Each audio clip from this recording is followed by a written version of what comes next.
Welcome to Appleseed Podcast, where we believe the root of financial freedom begins with education. Today's episode is about maintaining your lifestyle. I'm going to be hitting different topics that relate to the blog reading, but I'm not going to harp on it. That is a preview of what we're discussing today. So today's episode is all about maintaining your lifestyle. What I like to teach is what I've been practicing myself is spending between 35 to 45% of my net income on my maintenance category.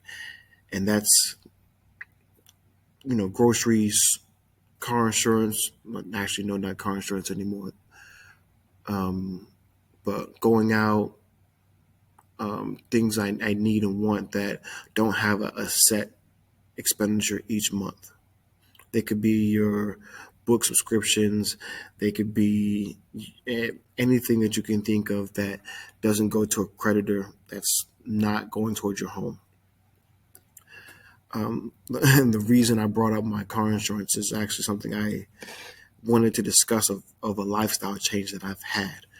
So when I moved to this area just over 2 years ago, I noticed right away that this area has terrible drivers. And within 2 years, I was involved in two car accidents.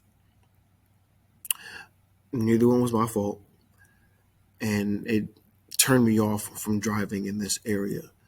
I was a professional truck driver. I have about 3 years of experience under my belt. And while driving trucks, I've never been in an accident on the road. Never. So being here for less than 2 years, it kind of traumatized me, to say the least. But, my last accident was in September, and I haven't driven since. But I also don't have a car payment. I also don't have car insurance. I also don't have maintenance fees. So I'm not spending $1,200 a month on my independence. I'm spending $63 a month because I'm a veteran and I get a discount on the DART pass. I get a discount on the bus pass. It was a significant lifestyle change, but my finances are a little bit different now. I'm not spending $1,200 a month on rideshare. I'm not spending on grocery deliveries. I'm not getting anywhere near that.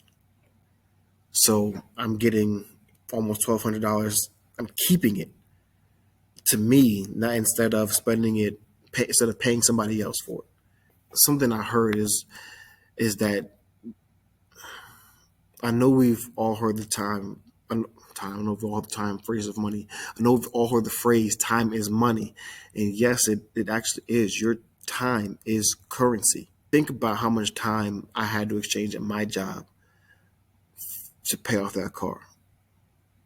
For $1,200 a month, I had to give up. Nearly a third of my time to maintain having a car. The cost for me was almost 1/3 of the time I spent here at work, almost 1/3. So that's something I want you to think about, is how much time it costs you to buy groceries for the week. How much time does it cost you to pay your car? How much time does it cost you to put a roof over your head? Because when you go to work, you're exchanging your time. The employer pays you once a week, once every other week, in my case, once a month. You've already given your time up. How much are you using it to pay for the things you need, to pay for the things you want? With that in mind, I want you to understand that you should be pocketing some of that extra time for yourself. Because if you're adhering to a system where it doesn't prioritize saving, you're not putting your time away for when you retire at 67 and a half years old. You're waiting on Social Security to cover that deficit. That may not be enough. You should at least be doing saving for retirement.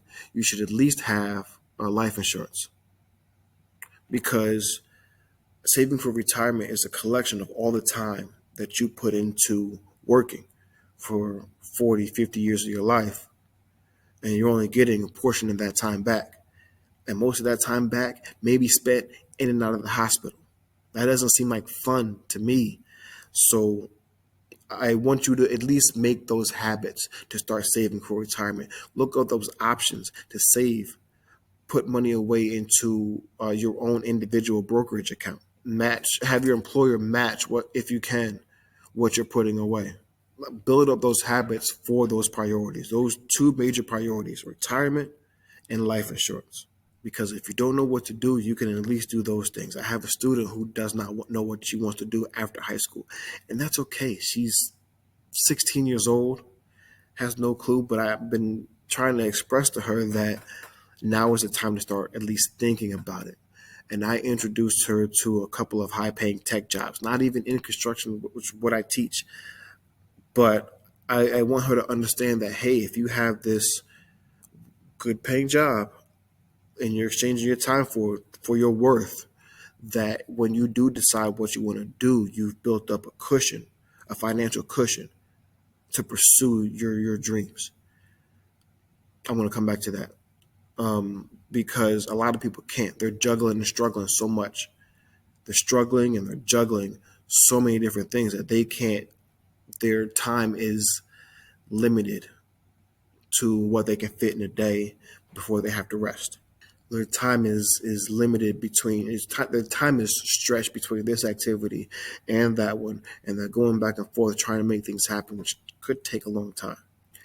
And the reason I brought up pursuing one's dreams, her pursuing her dreams, is because when you think about it, and this is something I heard a few years ago, but when you think about it, what you're getting paid, what you're exchanging your time for, is giving up your dreams. Your employer is paying you that much to give up on what you want to pursue. So when you look at how much you're getting paid annually, it costs X amount of dollars to say, I'm going to work for you. Okay, now I get it. I understand that not everybody is financially independent. Yes, we all have bills to pay. All right, but again, think about how much it costs to forget about your dreams. What is it worth to start pursuing them again? That's gonna be how much you set your own rate at, what you determine your time is worth. Most people can't think about that far ahead. Most people can't think about that aspect, or they've given up completely. I want to say that the lifestyle that you are living now, if it is paycheck to paycheck, hand to mouth, that most likely it was chosen for you. The Industrial Revolution is what sparked this whole lifestyle change of going working 9 to 5, because these factories were built, these warehouses were built, and it needed bodies to fill them, to fill these positions. So it actually revolves around the education system, because in this K through 12 area, you're taught what to do, you're taught where to go, when to be there, what time to eat, what time to drink, what time to leave. That's what these employers needed. They needed people who were obedient and could follow orders and to give up their dreams. They didn't want to build a system to create financial autonomy for you, for me. They needed robots, people to fill these positions so they can go have the life they want, so they can go pursue their dreams. So let's go back over what, a few key points is. One, that your time is currency. Yes, I want you to think about how much it costs of your time to exchange for, those 18 eggs that you see skyrocketing up to $20. I want you to think about how much time you're giving up to pay for your car, how much time you're giving up to somebody else instead of yourself, instead of banking it and putting it for retirement. That's the safest thing you can do, is save for retirement. Not everybody else can start a business. Everybody shouldn't start a business, but you should save for retirement. Life is long.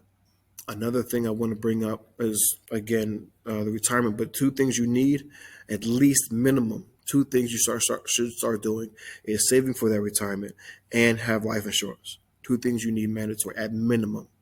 Build up the habits to where you can change your lifestyle around, to where you're reducing your debt and it goes towards retirement, to reducing other maintenance expenses and shifting it towards life insurance. Last thing is this maintenance category. like I said, should only be about 35 to 45% of your net income. Your home expenses is a different category. Your debts is a different category. Savings is another category. Those are the only four categories that I have.